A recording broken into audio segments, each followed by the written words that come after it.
So today we're discussing the documentary film, specifically the technical rules of the interview. Everything that we talk about today is going to be about how to get a quality interview. We're going to do that in 2 stages because you get 2 lessons. So the first lesson is going to be all about the technical rules of a professional interview. What you need to do to make your work look professional. We are not covering audio today. Okay, we're not even going to touch audio. Audio is its own beast, its own animal. We're going to touch that next week, or the week after break when we come back after next week.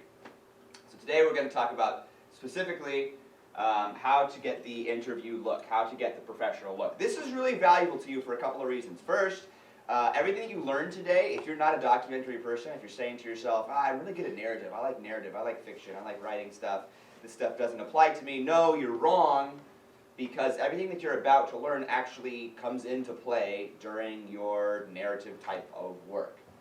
Getting a professional looking shot applies just as much to narrative film as it does to documentary film. Okay? So this stuff, I mentioned the other day how these types of, during this unit, students really start to accelerate in terms of their skill level. This has a lot to do with this kind of stuff that we're covering today. So far you've learned a lot of things about editing. You've learned a lot of things about getting the right exposure, making sure you're in focus, things like that. We're going to start to get more into how to really get that professional look. This can be really valuable to you, not only in your freestyle work, not only in your documentary and even your narrative work, but in your professional work. We get professional requests all the time at Freestyle. If you check your email at all, you've probably noticed Flo sending a few of those out where he says, we need a student to do this, and you're going to get paid $500 to do it, that kind of thing, right? These rules that I'm about to teach you are the types of things that will make your work look good so that you can get those kinds of gigs, both from Freestyle and outside of Freestyle. These are the kinds of things you want in your portfolio. These are the kinds of things that when I show my professional friends your work, they look at it and they say, wow, this looks really professional. Wow, your students really know what they're doing. And it's really simple. If you follow these rules, your work will look professional. It's that simple. But you just have to know the rules and follow the rules. And does that mean you can't break the rules when you want to break the rules? Yes, you can break the rules when the time is appropriate. For our documentaries, however, because this is your first time around, we are going to follow these rules. And then as you get more advanced in your later years, you'll start to understand when and how to break the rules in such a way that it's done effectively. Okay? Cool? Cool, cool. All right. So for starters, what makes a quality documentary interview? I want you to think about it for a second, raise your hand and tell me what you think. What makes a quality documentary interview?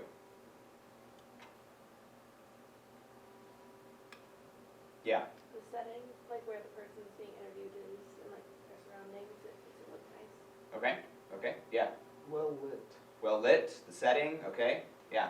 Audio sounds good. Audio sounds good. Audio's got to sound good. If you can't hear what they're saying, it's hard to know, right? Hard to know what's going on.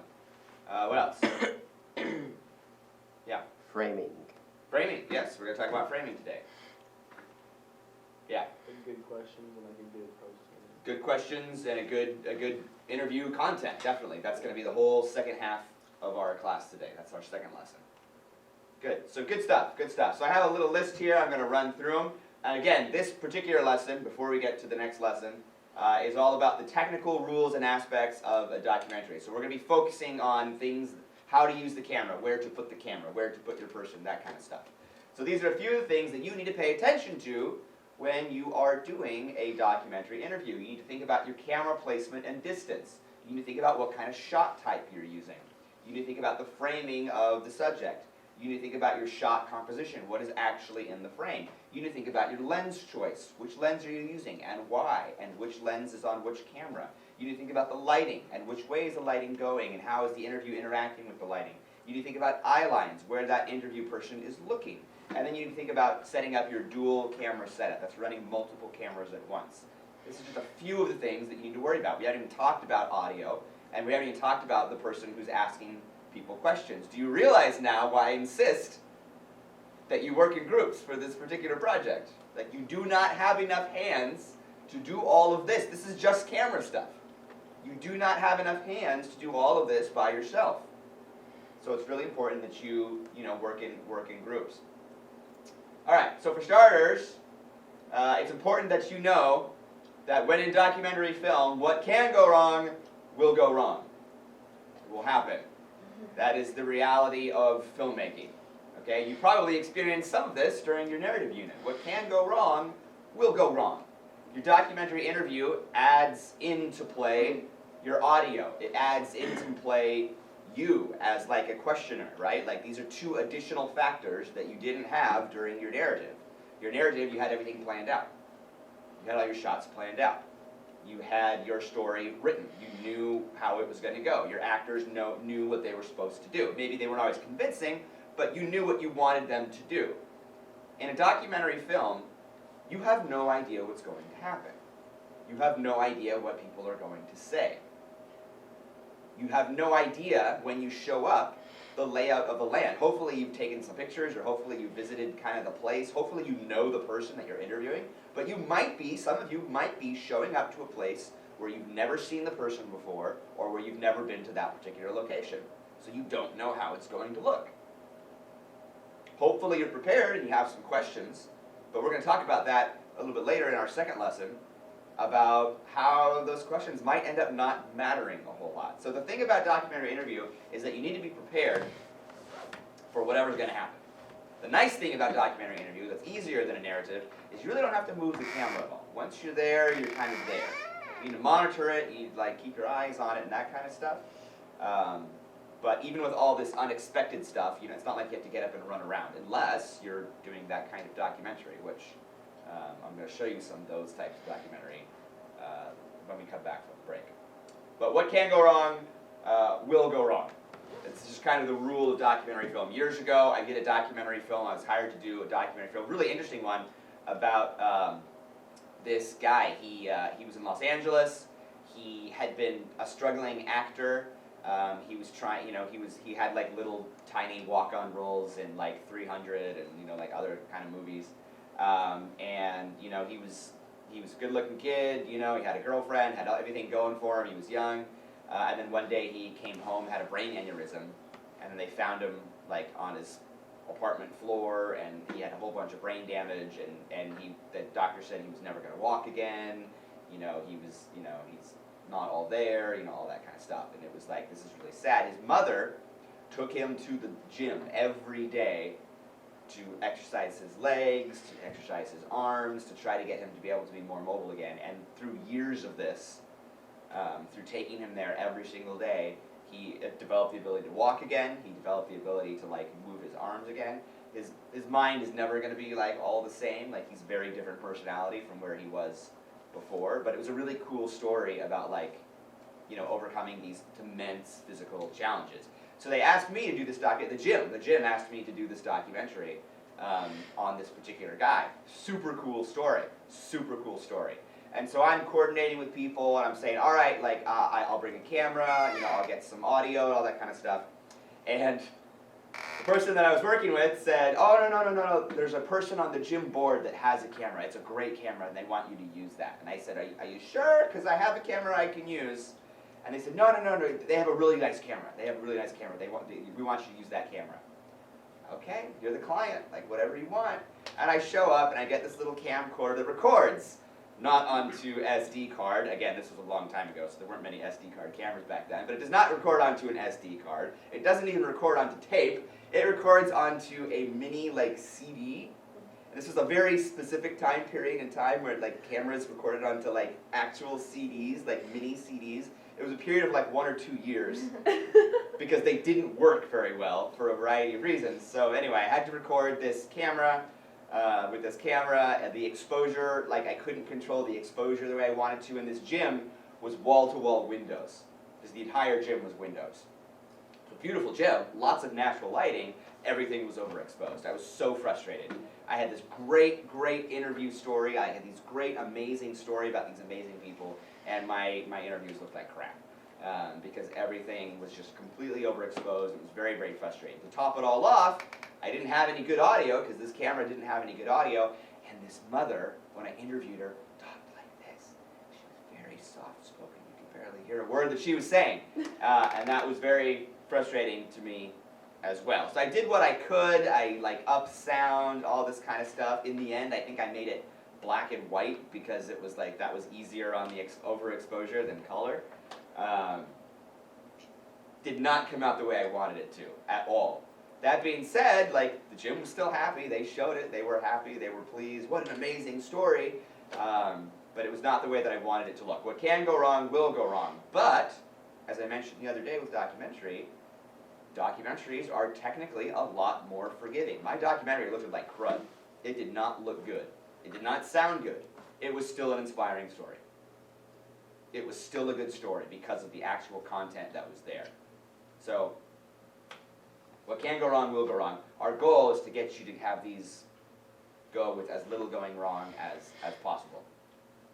All right, so we're going to start today with camera placement. Where you place the camera in relationship to you and relationship to your interview is one of these critical things that is really important that I will be grading you on, okay? It's important that you place the camera at eye level. Any idea why? You want to see their eyes, right? But I mean, this is kind of a no-brainer, right? If you're taking selfies, right? You put the camera up here, it looks weird. You put the camera down here, it looks awful, right? Like, don't make your interview people look awful, right? Keep the camera at eye level. The temptation for you, because you're worrying about so many things on these interviews, there's a lot to worry about. This is the first thing of like a billion things I'm going to teach you. There are so many things that you need to worry about. The temptation will be to set up the tripod and the camera. Okay, it's set up, boom, done. What's next? You need to think about where the person is standing or sitting. Are they standing? Are they sitting? Like everything, this is the first rule that I want you to learn. Everything should be at about eye level. Everything. Okay, if you're using a camera, it should be at eye level. If you're sitting and talking to the person, you should be at eye level. If you have lights, they should be at eye level. Okay, everything should be at about eye level. Okay, the eyes are the most important part of your interview. Okay, you want that camera just off of center. So I need a volunteer. Who's going to be my volunteer? Nick. Nina, thank you. Nina, come on up. I was gonna say one thing. Just take a seat right here, where we can all see you. Okay, if I'm interviewing Nina, we want the camera at eye level, so the camera's going to be right around here, okay? And we want it just off of center. I'm not going to put the camera here, because Nina's facing this way, okay? I'm not going to put the camera directly in front of her either, because that's a little strange, to have her speaking like right into the camera, like direct center. That's a little odd. I'm going to put the camera just off of center, ever so little bit. Ever so little bit. Okay? To either direction. All right, to either direction. We'll talk about which direction and why in a little bit. That's another rule. Okay? But for starters, just say to yourself, I want the camera at eye level, just off center. Nina, I'm just going to move you over just a little bit, because we're going to need you here again momentarily. Okay? You could be my Vanna White. And just be like, you know who Vanna White is? Yeah. Wheel of Fortune. You ever see Wheel of Yeah. Fortune? You guys know who Vanna White is? Yeah. No. Okay. It's an American thing, I guess. I don't know. She's the one who does the wheel here. Dun, dun, dun, dun, dun. Okay, all right. That's good. Just like that. Just like that. That's all you got to do. Okay. All right. So we want the camera eye level, just off of center. So, for example, here is an interview that I conducted over at McAfee. I was doing a corporate video. McAfee is a company. They do like antivirus or stuff like that. Yeah. So here's this guy. You can see my camera is roughly at eye level. I'm not like directly in the center, like he's not, his nose is a little bit, like we're off to the side, just a little bit. The camera is off to the side, just a touch. Not way off to the side, because if you put it too far to the side, you'll lose both eyes. Both eyes are important. The eyes are the most important part of your interview, okay? You want to be able to see both eyes. If you move the camera too far, one eye will start to hide behind the nose. You don't want that. You want to be able to see both eyes all the time. Okay? That's important. All right. So your shot type matters. All right? What kind of shot are you using? What do I mean by shot type? How it looks. Like, what do you mean? Where the camera is and like what the photos and everything. Yes. Okay.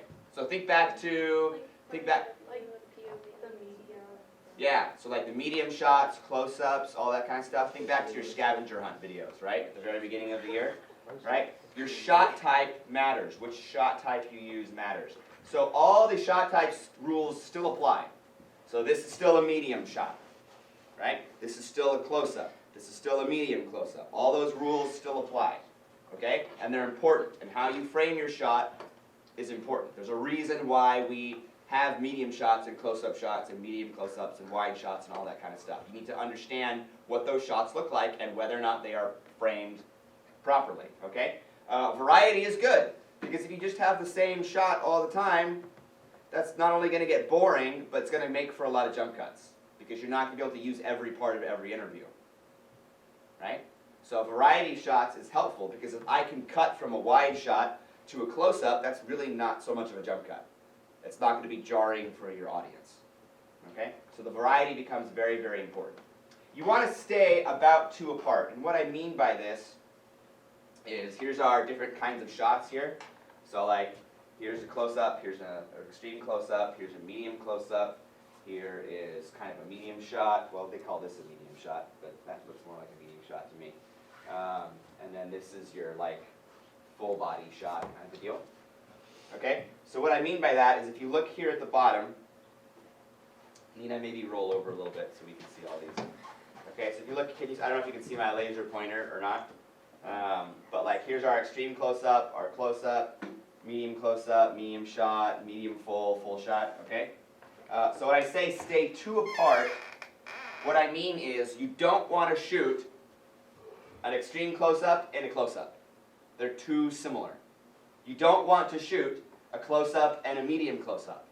They're too similar. If you cut between these two, it's going to look and feel like a jump cut. Okay? So you want to stay 2 apart. Okay? So a close-up and a medium shot will cut together very nicely. Okay? A medium shot and a full shot, a wide shot, will cut together very nicely. A medium close-up and a wide shot will cut together very nicely. Just don't shoot any that are right next to each other. Okay? Don't do a medium full shot and a full shot. It's too close together. They look too similar. A medium shot and a medium close-up. Too close together. Does that make sense? You guys with me? Yeah. Stay 2 apart. Okay? So I would recommend, for example, let's say, for example, that we're interviewing Nina. Nina, you're going to roll in here for a minute. I'm going to use my typical example that I always use when I give this lesson. So let's say, for example, that we're interviewing Nina. Let's say that Nina's not a student in high school. Let's say that she's a rock musician. You're a big rock musician. You're a singer. You're legit, you know, all this kind of stuff, okay? So if we're interviewing Nina, perhaps, you know, we have different, you know, stuff going on in our interview. You know, she's telling us her life story, all that kind of stuff. What kind of shots do I want to use for Nina? What do you think?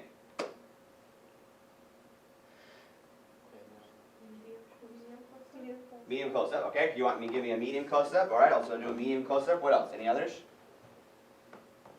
Yeah, skip one. Go with medium full shot. A medium full shot. So you want a medium close-up and a medium full shot. Okay. And this is up to your discretion. I just want you to tell me why you're choosing what you're choosing. Like, I changed my mind. I think it'd be better to do like go the other way, like a extreme close-up. So, all right. So Marisa's saying a medium close-up and a close-up. Yeah. An extreme close-up. Okay. Why? Well, because it follows the rules, and I think it'd be more interesting to get like the face of a rock star.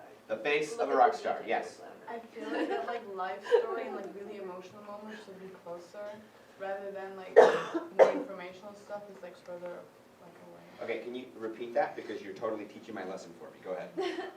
Nice Okay. and loud. So like really close shots if it's like emotion, because it wants to wake emotion because you're like close to that person, or like if they tell like a life story or something. If it's more like informational or just like other stuff, it's like more further. Okay, so Nina's nailed it right on the head. Nina's absolutely right. Now, you're going to pick and choose when you're going to use what kind of distance. So for example, if I'm interviewing Nina, and Nina's giving me very, like, everyday, normal stuff, she's this big rock musician, I might start kind of wide, depending on where I am and what's going on. If there's, like, musical instruments around here, that can add, right? That can add to my documentary. That helps give me context. So I might have a wide shot that includes some of those things in the frame. On the other hand, if Nina starts getting into her life story about how she became a rock musician, and it turns out that as a youth, Nina was very astray and things were horrible and she was, doing drugs on the street and she was homeless and all this kind of stuff. And then she found music. This is the example I give every year. And then she found music, and music changed her life and saved her soul and all this kind of stuff. And Nina's getting really emotional talking about how the music changed her life and saved her soul, right? I don't want a wide shot for that. I don't want a wide shot for that at all. If Nina starts crying, I want close-up, right? This is like a narrative, right? Close-ups build empathy. We talked about this, right? If it's important to see, I need to see it. So if Nina's getting really emotional, some of you are going to have interviewees that get emotional. This will happen to someone in this room. Someone will have an interviewee that will cry. Okay? It happens every year. Okay? You want a close-up of that, because that's going to allow your audience to feel a closeness with them and to feel the empathy that's happening. Okay? Yes, question. How do you just, do you just be like, hey, can you Can you just keep hold doing that? hold that, and then like go in? Keep with Or we're going to talk about that in a minute. Okay. We're going to talk about that in a minute. Be sad, Okay. stay sad. So, You're sad, you have no friends. No friends. so you have no friends. Okay, so stay two apart, but you want to make sure that during emotional moments, you get that close-up. And if there's something in the frame that adds to your documentary, like musical instruments in our Nina example, then you're going to want to include that in the wide shot. Okay? Because it can add to it. If you're just shooting it in an empty, wide room, there's nothing there, screw that. Like, who needs a wide shot then? Right? Like, it's not important. But stay two apart. Okay? You guys with me? Yes. Yeah. All right, very good. All right, the next thing that we need to worry about, we'll come back to that a little bit so you guys understand how to go about getting that. The next thing that we should talk about is the framing of the subject. Nina, you've been a great help. I think you can go back to your seat now. Thank you. All right, so the next thing that we need to talk about is the framing of the subject. This is important, right? So how might we frame our subjects off the top of your head? You've learned some of this in design. You've learned some of this in my class. Rule of The thirds. rule of thirds. Thank you. Thank you very much. So the rule of thirds. So here's our friend Jim from the office. You can see that when conducting interviews, he is on the rule of thirds. And basically what you want is the face right here on one of these intersections. Does it matter which one? No. Does it matter which one? Yes. Does it matter which one? No. No. No. Yes and no. It's a trick top question. one. Oh, well, it's like if there's something a else. trick question. Like, It's a there's trick question. Well, It's a it trick He question. needs to look to the middle. It's No. a trick question. So which third you put your subject on has to do with a couple of other factors. The first factor has to do with which direction they are facing. So as Nick mentioned, good job Nick, it has to do with which way they are looking. So Jim is looking to screen right, which means he must be on this rule of thirds. This woman over here is looking towards screen left, which means she must be looking this way. She must be on this rule of thirds in order for it to be a professional interview. If you put her on this rule of thirds, what happens? It looks like she's not speaking to us. It looks like she's turning away from us. It looks like she's not speaking to the audience. You will see this technique in some movies or television shows when they want people to feel closed off, or when they want you to feel like something's not quite right. Anyone watch Mr. Robot by chance? Anyone? Anyone? Anyone? It's kind of a dark show. It might be too adult for you. They do that technique for a very particular reason, okay? For a very, very particular reason. And if you understand film language, the more you understand it, the more you start to see these types of things in the different media that you watch. So we have here what's called the long side and the short side. You want all of your interviews, I'm grading you on this, you want all of your interviews to be talking towards the long side. Okay? There should always be space in front of their face. Okay? If there's not, they start to feel claustrophobic. They start to feel crowded. They start to feel like they're not speaking to us, or it starts to feel like they're talking to a wall, or it starts to feel strange. It just feels strange. Okay? So make sure that you are using, this is like the biggest thing that I'm grading you on to begin your first interviews. I grade harder as each interview comes, all right? But the first one I'm really, really looking for, did you use the rule of thirds? And did you have them speaking towards the long side? Okay? I don't want to see any short side interviews. Someone in this room will do it wrong, and someone in this room will have them talking towards the short side interview, and I'll mark you down for it, okay?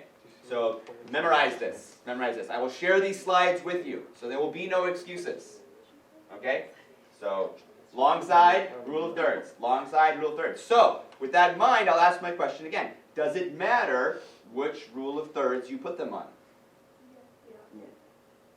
Sometimes. No, It depends. as long as they're talking towards the long side. So it Okay? doesn't- It doesn't matter in this context, as long as they're turned the right way. If they can only turn one way, then yes, all of a sudden it really matters, doesn't it? Okay? Now the other thing that you need to worry about is your variety. How many people are you going to interview? Three 3? or more. You're gonna have 4 interviews, right? 4 total. You're gonna have 4 total interviews. What happens if you interview Jim and then you interview someone else and you put all of them on this rule of thirds? It's boring. Boring. It's gonna be boring, but what happens if you try to cut from one interview to the other? Looks like- It's gonna look like a jump cut. You gotta put some. It's gonna feel like a jump cut.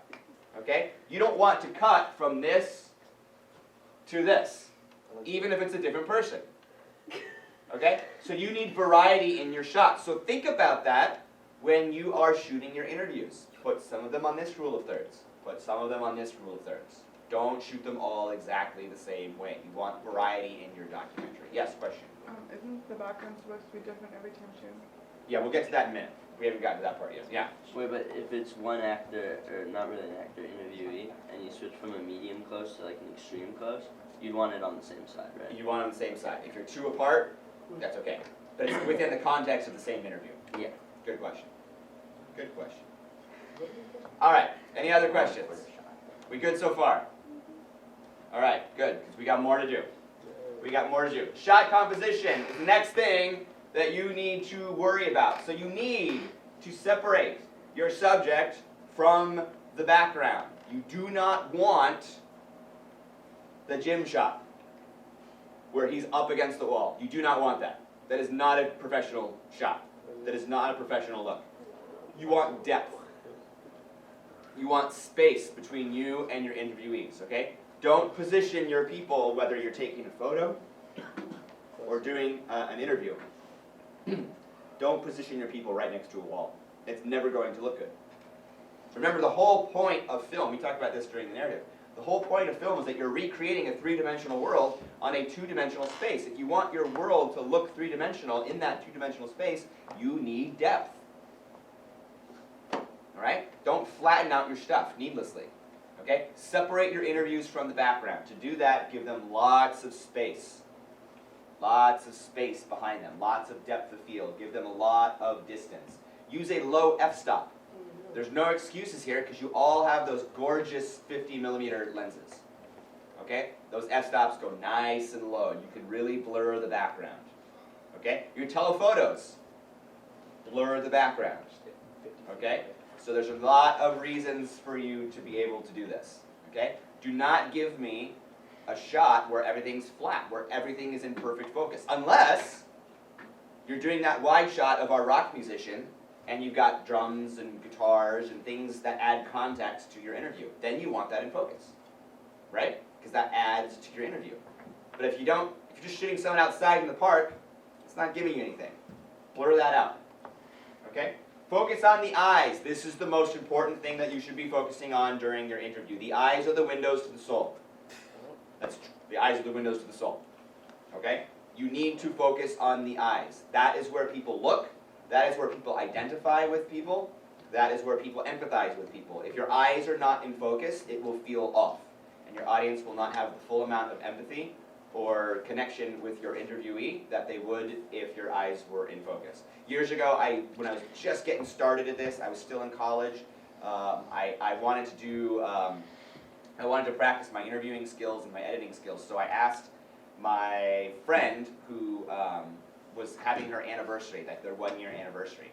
So I asked her and her husband, I said, hey, I'll do a little, short little documentary on the 2 of you and how you met and how you fell in love and, what you mean to each other. It'll be great, and you can save it forever, and you'll love it, and it'll be adorable and all that kind of stuff. And then I can show it to clients, if I want to shoot their wedding or something like that, So I shot the two of these people talking in the park and being playful and all this kind of stuff, and it came out fine and it was nice, but I learned a lesson as a young filmmaker. I was trying so hard to use a low f-stop and to blur my background. I was trying so hard, I forgot about the eyes. Okay? So I focused, I was like, I'm going to focus on the eye, I'm going to focus on the eye, I'm going to focus on the eye. Well, my camera was a little bit off-center, like I'm supposed to be, but I used such a low f-stop that when I ended up watching the film on a big, screen as opposed to that little tiny screen, as soon as I watched it, I realized my f-stop was too low. I had one eye that was in perfect focus, and the other eye was not. That looks really strange. Okay? So that's something to think of. I actually took these rules too far. Okay? So be mindful of that, particularly with those 50 millimeters. The 50 millimeters are the only lens you really need to worry about that with. Okay? But those 50 millimeters, you need to make sure both eyes are in focus, especially if you put that camera too far around. So it's too much to the side of their face instead of more towards the front. Okay? So be very, very mindful of that. In the end, I ended up cutting out his eye and digitally sharpening just that one eye and then putting it onto a layer on top of it. And it actually ended up working okay. As long as you're not watching it on like a giant screen like this, you can watch it on your computer or whatever. Ended up working out okay. But that was not the ideal way to do that. Okay, it would have worked a lot better had I just made sure that both of my eyes were in focus. All right? Show things that add and blur the rest. We talked about this. If the guitars are there and the guitars add, show it. If there's nothing there that adds, blur it. Those are the rules. If it's not important, blur it out. We don't need to see it. Like, make those things pop. And most of all, avoid busy background artifacts. They can be distracting, they can look strange. Oftentimes I'll see students who film stuff and they position people in such a way that there looks like there's plants growing out of people's heads. You don't want that. That's a simple layout composition thing. Okay? So, for example, here is two shots of the same woman in the same place. Which one would you rather have in your interview? The right one. The one on the right, because she pops, right? Like, we know exactly where we're supposed to look. All that beautiful color is still there, but we can see her and we know what's going on. This shot is such a distraction. Look at this. We got like things growing out of her hair. It looks like she's got branches stuck in her hair. She's like right up against this tree. It's very, very flat. There is no three-dimensional space in this image. There is three-dimensional space in this image. Okay? Make your work look like this image. Don't use this image. Okay? And you have no excuses because you have those beautiful 50 millimeters. They work really, really well. You can blur the background so easily with those. So there's really, really no excuse. Okay? This is another big thing that I am grading you on, where you position people in the frame. Okay? You don't want a tree directly behind her. That's going to look strange. Put the tree over here somewhere, on the other rule of thirds. Okay? So be mindful of that sort of thing. All right, your lens choice. You have 3 lenses in your kit. 3. That's more than any other student who has done documentary in the history of freestyle has had. You are the first class ever who has 3 lenses for your documentary film. That's awesome for you. That's super cool. Okay? That also means you've got choices to make. Which lens do you use? When do you use it? How do you use it? So on and so forth. Okay? So it's important, again, that you understand the difference between these 3 lenses. So, anything less than a 50 millimeter is what we call a wide-angle lens. A wide-angle lens has a large depth of field, meaning it will not blur the background very well. Okay? It also distorts images. I'll show you what I mean in a moment. Okay? A standard lens is what we call a 50 millimeter. That's why those 50 millimeters don't change. They don't zoom in or they don't zoom out. It's a fixed lens because it's a standard lens. All right? It's supposed to mimic what the eye sees. There's a reason why we like 50 millimeters, because it looks like what we're used to seeing in real life. Okay? That's why we call it a standard lens, among other reasons. Okay? A telephoto, which is the big long one that you all have, is greater than 50 millimeters. Yours go up to 300 millimeters, I think. Okay? That's a big zoom. Okay? They have a very shallow depth of field. That means they're great at blurring the background. Okay? They also compress images, which is a good thing, and I'll show you why. More compression means a more flattering portrait. So, for example, here's the same woman in the same place with the same camera. The difference is the lens. Up here, you have 200 millimeters. This is what kind of a lens? This is a telephoto. This is a telephoto. Down here, we've got 20 millimeters. What kind of a lens is this? Wide. Over here is 50. What's that? Standard. Standard. This is what the eye sees. Okay?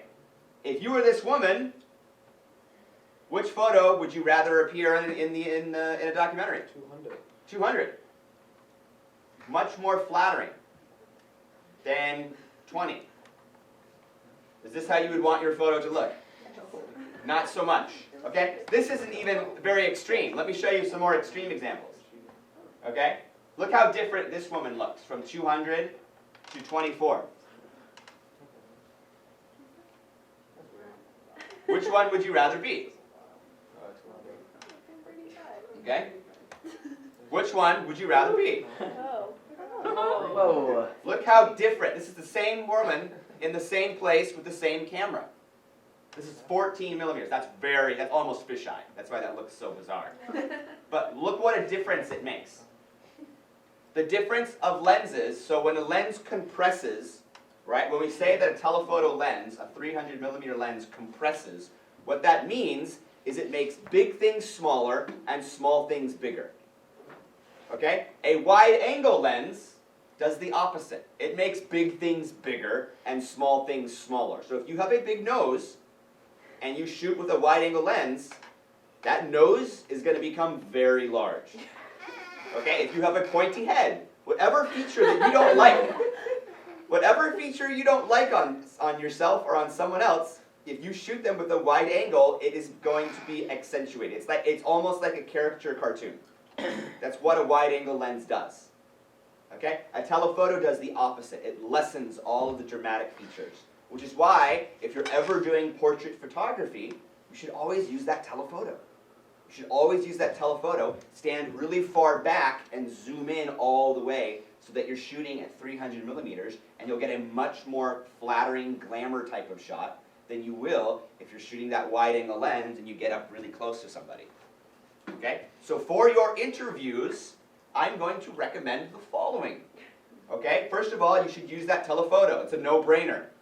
All right? This is why we have the telephotos. Use that telephoto lens. Compress it. Make them look good. If you're interviewing me, I would want you to make me look good. Okay? So make sure that you're using a nice long lens that compresses. 50 millimeters is a great medium shot, right? Or a medium close-up, right? These telephotos are going to be a great close-up, right? Or medium shot. There's a lot of ways you could do this. Okay? When would you use the wide-angle lens? Never. For wide shot? For the wide shot. If you were going to do a wide shot, the guitars are in the background, the drums are in the background, it's adding context to the scene. We're not getting very close to our subject, so it's not going to distort their images as much, right? It's a wide shot, we're at a distance, so it's not, we don't have to worry quite as much about the distortion of the lens that's going to happen. Use the wide angle there, okay? Not all of you are going to encounter that scenario. Some of you might, and then you plop on that lens and be like, great, here's a wide shot, that works really well, okay? So it's important to know when to use which of these lenses. You've got 3 of them. That gives you a lot of options. Okay? So take that into consideration. That is something that I'm grading you on, and it's something that can make a huge difference in how your film looks. Years ago, and I wish I still had the footage. I tried to find it, and it had already been deleted from our servers. Years ago, I had a student who did a documentary on Walden West. Anyone go to Walden West? I went to Walden West. Awesome. She was interviewing like one of the head people of Walden West. I don't remember which one. She interviewed with a 2-camera setup, meaning she had 2 cameras rolling at the same time. We're going to talk about that in a minute. So she had one with the telephoto and one with the wide-angle lens. The issue was she did it backwards. So she had the telephoto, which she zoomed out all the way, and then like tried to film like a wide angle with that, and then she tried to do a close-up with the wide angle lens like zoomed in. So she was not getting this, and she was getting this. So we're watching her dailies, right? We're watching her dailies. She puts one up, and we're looking at it, and we're like, oh, this doesn't look good. This doesn't look good. This is a problem. She's like, yeah, my other one looks a lot better. I'm like, oh, you have another one. So we bring in the other footage. I'm like, oh yeah, this woman looks better. The lighting is better. Like this is way better. Like, and you know, like she just looks so much better than the other woman. And the girl said, that's the same woman. And we all said, wait, what? It was the exact same interview. It wasn't just the same woman, it was the same interview, the same content. And we actually thought it was a different woman entirely, because that's how different she looked with the lens distortion that was happening. It was so different. She looked like really nice in one shot, and really not so nice in the other. Okay? Don't make your interviewees look really not so nice. Okay? Make sure you know which type of lens you're using and why. All right, lighting is the next thing that you have to worry about. Yay. Okay? Lighting is a big deal. Now, you don't necessarily need to check out lights for your documentary. I prefer that you don't check out lights for your documentary because I want you to learn how to use natural lighting first.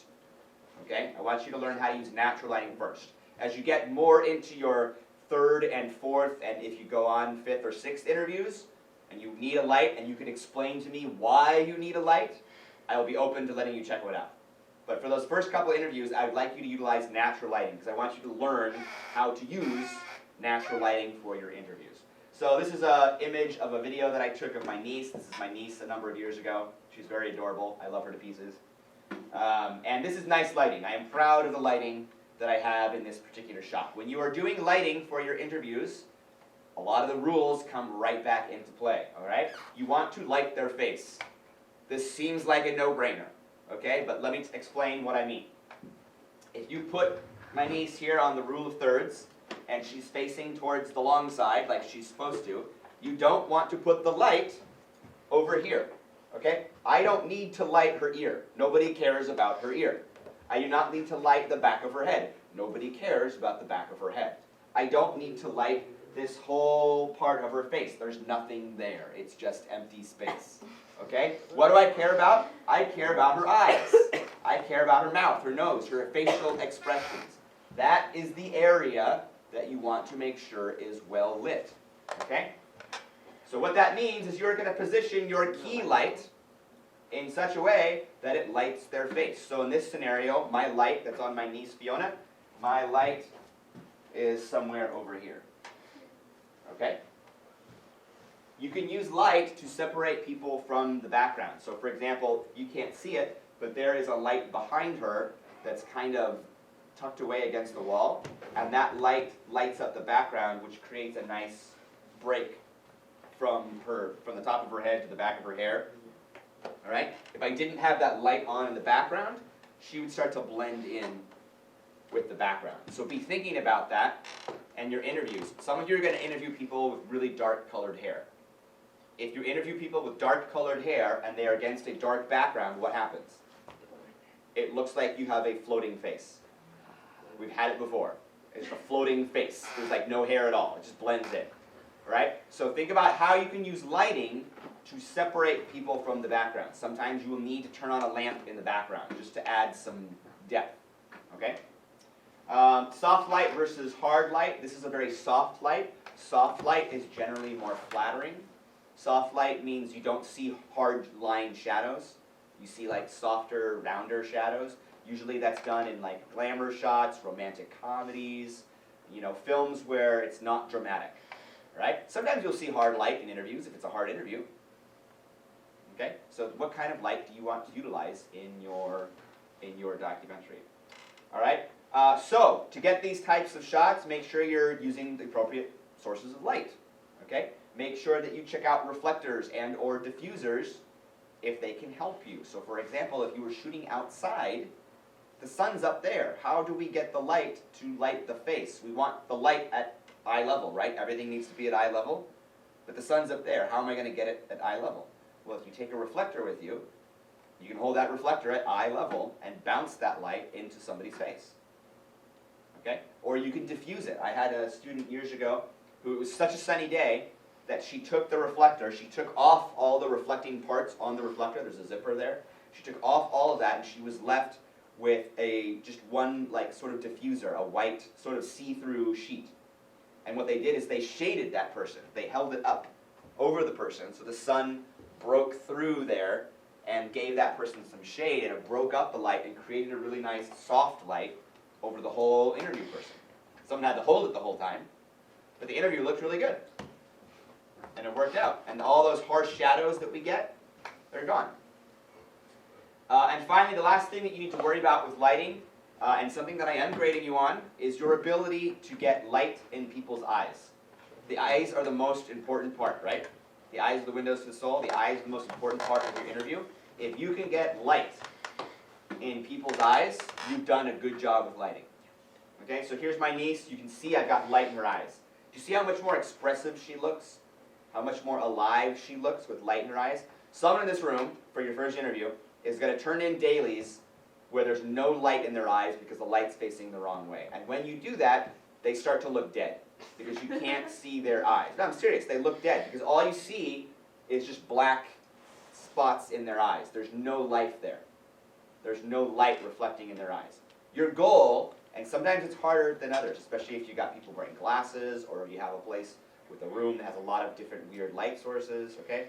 Your goal is to try to get light in your subject's eyes. If you can do that, you're doing it well. Okay? All right, eye lines. Eye lines, because we're trying to get light in people's eyes, obviously that matters. If the eyes are the most important part of your interview, the eye lines really start to matter. Tell your interviewers, don't look at the camera. Okay? We're not speaking directly into the camera. That can be uncomfortable for your audience. Okay? Don't look at the camera, but they need to be consistent. Okay? You don't want somebody in the interview looking around all over the place.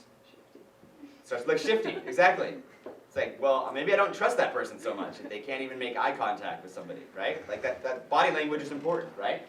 Okay? So make sure that your eye lines are consistent. Where are you going to tell your people to look?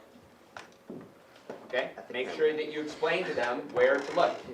If the interview sits at eye level, to alongside of the camera, all right? The interview looks forward and natural. We want them to maintain their consistency. So for example, years ago, I had some students who interviewed this guy who did his whole interview like this. Yeah, so I've been working at the animal shelter for 5 years. And what made it even worse is one of the partners was sitting over here, and the camera was over here, and one of the other partners was sitting over here. So he didn't know where to look. So I've been sitting at the animal shelter here for a long time, and it's a good job. I like it. It's cool. Do you see how frustrating that would be for an audience, right? Like the whole time he's shifting around in his chair. Okay, if you can avoid it, don't let him sit in swivel chairs. Just don't. Just don't, because we all kind of we all need to move around. Like a stool is best because you can't move a stool, right? Okay. You can spin it. On a wooden stool? Yeah. No, not No, the you spinning could be on the top and you can just like. You do that in anything. Okay. So tell them where to look. Tell them where to look. Have them stay consistent. You want the interview to sit at eye level, to alongside of the camera, and you want the interview to look forward and natural. And you want them to make eye contact. So what this looks like is something like this, okay? So here you have your person being interviewed. Or no, the person being interviewed, the subject. Here's the person being interviewed. You have the person interviewing them, and you have the camera and the camera operator. Already we've got 2 people here. Okay? You see why we need more than just one person doing documentary film. Now this is actually, this is overemphasized to make a point. I would actually not have this camera so far away from the interview. I would actually put this camera right here. Okay? Now, looking at this diagram, think about it for a minute. Which rule of thirds is the subject on?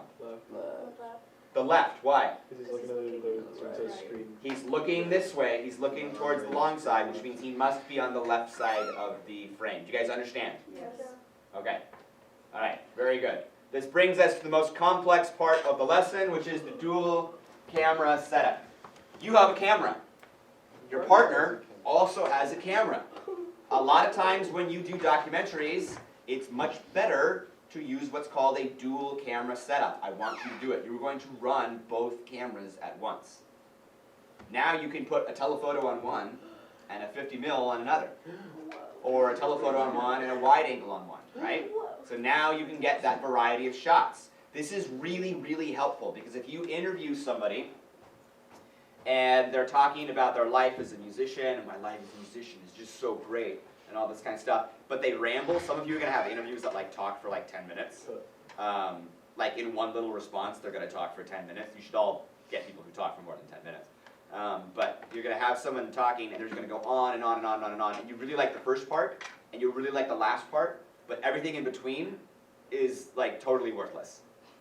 Right? So what do? Well, you cut out the middle part, but then you have jump cuts. More And you don't want jump cuts, right? That's a problem. But if you have a dual camera setup, if you're recording with two different cameras and one's a wide shot and one's a medium shot, right? All of a sudden you can start at the wide shot and then cut into the medium shot and drop all that stuff in between. See how that works? So dual cameras become really, really important. So for every round of dailies, I want you to have a dual camera setup. So you're going to show me one and you're going to show me the other. This is also really helpful if you screwed up one of them. Okay? Because now you got two. Alright? So the dual camera setup looks something like this. It gives you freedom in editing. You can have your close-up, right? You can get your close-up for the emotional moments. So that gives you coverage of the close-up, and then it gives you the wide shots for the other kind of stuff. Alright? This is nice because then you don't have to be like on camera where, oh my gosh, they're starting to cry, I need to zoom in, right? You're already there. Keep doing that. You're already there. You're already there, and you don't need to worry about it. You guys are super lucky. In years past, every student didn't have a camera, and that's what they had to do. It was like, oh my gosh, they're getting emotional, I need to start quickly changing the camera, right? Because they'd only have one camera, right? You guys each have your own camera, which means you can do dual camera setups all day long, and it's not an issue, okay? So, dual camera setup looks something like this. Now this is kind of complex, but see if you can figure it out here, all right? Here is our subject. Here they have somebody, they have a stand with a microphone on it, so they don't have to worry about somebody holding a microphone or anything. Don't worry about audio today. We're going to talk about audio after the break. Here we've got our key light. This is our main source of light, which is over on this side. So which direction is the person facing? Right. Right. Screen right, which means which rule of thirds? Left. The left. Okay. Here's our person here's our person doing the interview. Okay? And then here are our cameras. The camera 1 and camera 2, and here are some additional lights, okay? What is wrong with this image? There's one thing wrong with this image. What is it? The animation. Colors are pretty ugly. No. The background. Should the There's cam- one thing wrong with this setup. What is Should the it? cameras be switched so that the tight one is, No, that's correct. oh, okay. That's really important. And I'll explain why in a minute. Are they supposed to be right next to each other? Or Yes, they are. That's fine. That's good. The lighting. No, it's not the lighting. It's not the background? It's not the background. The mic is bad. No, it's not the mic. It's the interviewer, Why? because they're like She's not not Oh, listening. right behind the No, camera. he's like not sitting in the chair. They're not sitting in the chair. Good job. She's not sitting in the chair. Where does that make his eye lines? Hi. He's looking up.